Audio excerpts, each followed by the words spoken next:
बिस्मिल्लाहिर्रहमानिर्रहीम। अस्सलाम वालेकुम viewers. Hello friends, Ubaid birds channel में आप लोगों का खुश आमदीद। उम्मीद करता हूं दोस्तों आप सब खैरियत से होंगे। अल्लाह आपको सेहत तंदुरुस्ती दे, अपने हिफ्ज़ व अमान में रखे।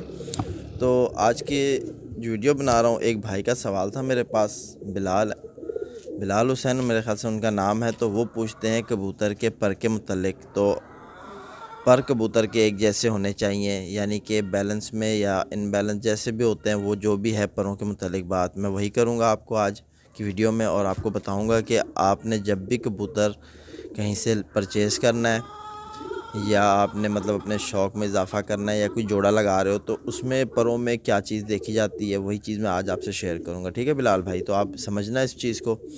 तो देखो, सबसे पहले आपने जब भी परिंदा आप आपने जब भी परिंदा मतलब जोड़े के लिए सेलेक्ट कर रहे हो, तो सबसे पहले आप देखो, ये पूरा मुकम्मल कुंदा मैंने कबूतर का खोला है। ठीक है, तो माशाल्लाह आप देखो कि वाइब्रेट किस तरह पर पूरा वाइब्रेशन कर रहा है।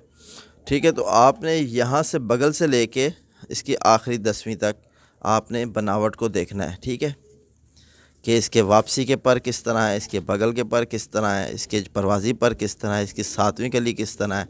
ठीक है, क्योंकि 7वीं कली जो है ये कबूतर का बहुत कुछ बताती है, सेंटर है कबूतर का, आप ये समझ लो। ठीक है ना, तो इस तरफ के पर भी आपने यही चीज़ देखनी है, बनावट देखनी है इनकी। ठीक है, बगल किस तरह है, ये पर किस तरह है, तो ये सारे एक जैसे होने चाहिए कबूतर के। शेप अगर एक जैसी होगी, बनावट इनकी, जिस तरह आप यहाँ 9वीं 10वीं बराबर है तो दूसरी साइड भी 9वीं 10वीं बराबर हो। अगर यहाँ 10वीं बाहर, 10वीं और 8वीं अंदर है, 9वीं जो है वो बाहर है, तो दूसरी साइड भी यही चीज़ होनी चाहिए परों में। ठीक है, तो 7वीं कली की आप देखोगे, ये 3 हटा के ये है 7वीं कली। ठीक है, तो इसकी शेप किस तरह है, खंजर की तरह है।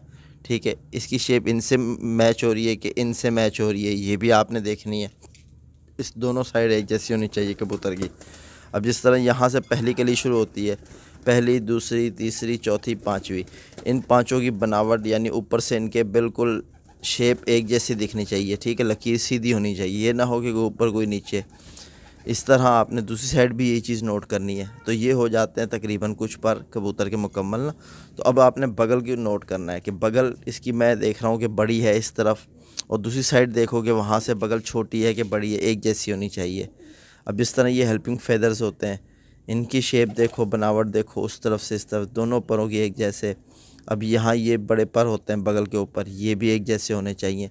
तो ये जब आप सारी चीज़ें एक जैसे देख के कबूतर को यानी लगाओगे, तो ख़ुद अगर कबूतर बैलेंस में होगा तो आगे इसका बच्चा भी बैलेंस में आएगा। ठीक है ना।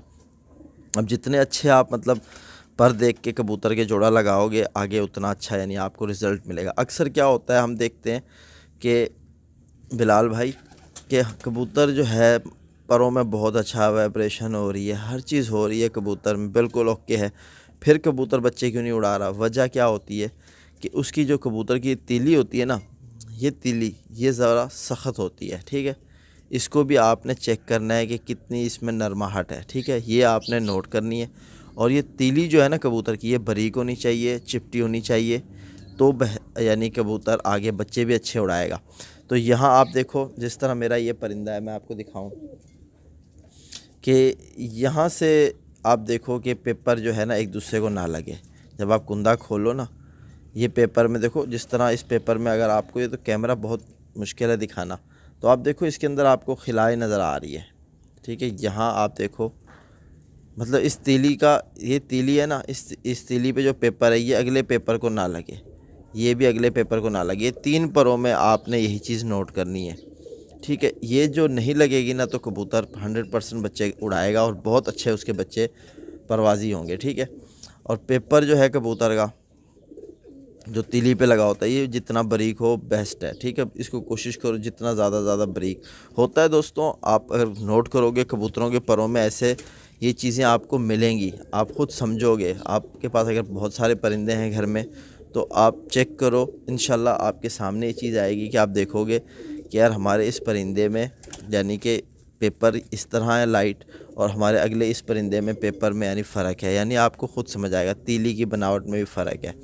तो अब जिस तरह कबूतर के अंदर मतलब यहाँ फंक्शन होता है परवाज़ में, ठीक है, दोनों बराबर हैं या तीनों बराबर हैं या 9वीं बाहर है या 10वीं फिर 9वीं फिर 8वीं, ये परवाज़ों के साथ इसका लिंक होता है। ठीक है, कबूतर की यानी कबूतर किस तरह परवाज़ करेगा, आसमान में गहरा उड़ेगा या आसमान की तरफ जल्दी जाएगा या आराम से चमकार में जाके रुकेगा, जो भी है वो पर के अंदर समझ आ जाती है। ठीक है बिलाल भाई, तो आप इस चीज़ को समझो। परों की शेप की बात जो आपने की, मैंने तकरीबन आपको बहुत कुछ बताया। तो अब मैं आपको एक छोटी सी और बात बता देता हूँ। ठीक है, देखो अब जिस तरह हमारे कबूतर है ना 10वीं बाहर है। ठीक है, इस परिंदे की 10वीं बाहर है, फिर उससे छोटी 9वीं है, फिर उसके बाद है 8वीं, यानी ये सीढ़ी की तरह स्टेप बन रहा है। अब ये कबूतर जो है दौरान परवाज़ क्या हरकत करता है, इसको जैसे आप उड़ाओगे इस पर के कबूतर को, इस पर के मालिक के कबूतर को जब भी आप उड़ाओगे ना, वो परिंदा बहुत तेज़ी से आसमान की तरफ जाएगा। ठीक है, आसमान की तरफ जाके आसमान में डूब जाएगा, उड़ेगा और अच्छी परवाज़ करेगा। ठीक है, तो क्या होता है ऐसा परिंदा, फिर ये अचानक पता चलेगा कि एकदम बंद हुआ और सीधा नीचे आ गया, तो यानी वो धोखा दे देता है कबूतर, अच्छी परवाज़ नहीं दिखाता। मूड पर होती है उसकी बात, जब उसका दिल चाहेगा उड़ेगा, जब नहीं चाहेगा तो नहीं उड़ेगा। ठीक है, तो इस तरह के कबूतर के पर होते हैं ना, जिसकी 10वीं बाहर फिर 9वीं छोटी फिर 8वीं छोटी। मैं ऐसे कबूतर परवाज़ में नहीं छोड़ता, हालांकि ये कबूतर ब्रीडिंग में इस्तेमाल कर सकते हैं। ठीक है, पर बना यानी जिस तरह आप इसके पर ऐसे हैं तो इसके साथ मादी की दे दी, जोड़ा लगाया, तो उसकी जो है 9वीं बाहर को है 10वीं और 8वीं बराबर है। ठीक है, ये चीज़ हम कर लेते हैं परों में। और साथ साथ मैं आपको ये बताऊं, देखो अब आ जाती है बात, कबूतर जो ये पर है ना चारों, ये चारों पर आप इसको ज़रा नोट करो। यहाँ से ये आपको ऊपर जा रहा है कि ऐसे लग रहा है कि घूम रहा है। ठीक है ना, ये ऊपर जाते हुए ऐसे घूम रहा है, आपको नज़र आएगा। यहाँ से अगर आप देखोगे सेंटर में, अब सेंटर के बाद जब कबूतर का हिस्सा यूं हो जाता है, आप इस चीज़ को देखोगे, ये चारों की यानी कि शेप जो है ना सीधी है बिल्कुल, यानी कि सीधी। यहाँ से आपको पर बिल्कुल सीधे दिखने चाहिए चारों पर। अगर ये चारों पर आपको यहाँ से बिल्कुल सीधे दिख रहे हैं ना, तो समझ लो वो कबूतर अच्छा है, आपने ऐसा कबूतर ही सिलेक्ट करना है। ठीक है, तो ये पर के मुतालिक आपको मैंने बताया। अब मैं आपको ये बता दूं, अब जिस तरह परिंदा होता है उसकी 9वीं और 10वीं बराबर होती है। तो ये जो बातें मैं आपको बताता हूँ दोस्तों, ये मेरी प्रैक्टिकल की हुई इस तरह के परिंदे मैं उड़ा रहा हूँ। ठीक है, मैं आपको दिखा देता हूँ एक परिंदा। तो माशाल्लाह बिलाल हुसैन, अब देखो कि ये परिंदा मेरा परवाज़ में है। ठीक है, मैं इसे उड़ा रहा हूँ और ये परिंदे के आप देखोगे 9वीं और 10वीं बराबर। ठीक है, यहाँ से आप देखो कि 9वीं 10वीं इसकी बराबर है। ठीक है, तो इस परिंदे की परवाज़ कैसी होती है, ये परिंदा जब बंद में जाता है ना, बंद में जब यानी कि बिल्कुल यहाँ से उड़ाया मैंने, तो ये अच्छा आज ऐसा परिंदा फिर स्पीड नहीं जाता, यानी आहिस्ता आहिस्ता अपनी परवाज़ आहिस्ता आहिस्ता यानी सीधा बंद में घुस जाएगा। ये नहीं कि आपने खोला गया और एकदम सीधा स्पीड में बंद में तो नहीं जाते।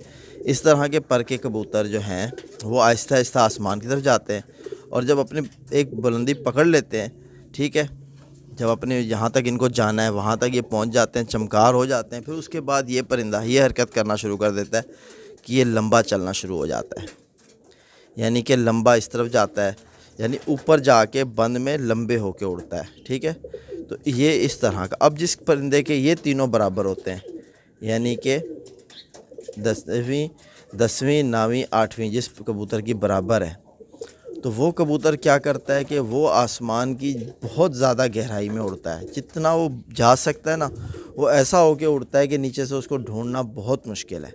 ये भी चमकार बनता है, ये भी बहुत ऊपर जाता है, यानी 9वीं 10वीं बराबर वाला परिंदा ये भी बहुत ज़्यादा ऊपर जाता है, लेकिन 9वीं 10वीं और 8वीं ये तीनों बराबर वाला उससे भी हाइट ज़्यादा ऊपर ले जाता है, उससे भी ज़्यादा ऊंचा होता है। ठीक है, ये आप अपने जहन में रखो। तो इसी तरह आपको मैं इंशाल्लाह नेक्स्ट वीडियो में ये 1 2 3 पर ये जिनके बराबर होते हैं, जिससे वो भी बताया मैंने आपको। तो अब जो है आपको मैंने मतलब ये 2 बराबर का बताया, और जिसकी 9वीं बाहर को होती है और 10वीं और 8वीं बराबर होती है, ये कबूतर जो है ये बिल्कुल आसमान में बंद होने के बाद अपने घर को बिल्कुल अपने घर के ऊपर, यानी अपने जहाँ से उड़ा है ना उस जगह के ऊपर गोल गोल गेड़े काटता रहता है, उससे ज़्यादा दूर नहीं जाता। इस कबूतर में ये खासियत होती है। जब भी आपका यानी कि 9वीं 10वीं यानी कि आपकी नवी कबूतर की बाहर निकलती है और 10वीं और 8वीं बराबर है, आपको उस परिंदे को जब भी ढूंढना हो परवाज़ के दौरान तो आप अपने जाल के ऊपर से देखो, आपको ऊपर ही खड़ा मिलेगा। लेकिन इस तरह का जिसके यानी कि दोनों बराबर होंगे, आपको ये परिंदा आसमान में ढूंढना बहुत मुश्किल होगा, ठीक है, क्योंकि ये लंबा लंबा जाता है। और जो परिंदा मतलब जिसके मैंने आपको पहले परिंदे में दिखाया 10वीं बाहर, 9वीं फिर 8वीं, ये परिंदा आपको जब भी आसमान में दिखेगा भागता हुआ दिखेगा। ये आप अपने जहन में रखना, ठीक है, स्पीड भागता हुआ दिखेगा। और जिसके 3 बराबर होंगे, इस परिंदे को ढूंढना बहुत मुश्किल है। ये जब चमकार हो जाता है बिल्कुल ज़ीरो हो जाएगा, आपको दिखेगा भी नहीं, बहुत मुश्किल से नज़र आएगा। तो ये फंक्शन होते हैं पर के मेरे पास इस तरह के कबूतर बनाए हुए हैं, मैं इनको उड़ाता हूँ, प्रैक्टिकल सारा कुछ आपको करके दिखाता हूँ। आप माशाल्लाह शौक़ करो। ये मेरे घर का बनाया हुआ परिंदा, ठीक है। तो कुंदा आप देखो किस कदर शानदार। उम्मीद करता हूँ बिलाल भाई आपकी समझ में आ गई होगी बात। तो इंशाल्लाह फिर मिलते हैं नेक्स्ट वीडियो में। हबीब कबूतरबाजी चैनल पे आप विज़िट करो, भी मेरा चैनल है, ठीक है, तो वहाँ भी मेरी वीडियोज़ होती हैं। तो फिर मिलते हैं नेक्स्ट वीडियो में। अल्लाह हाफ़िज़।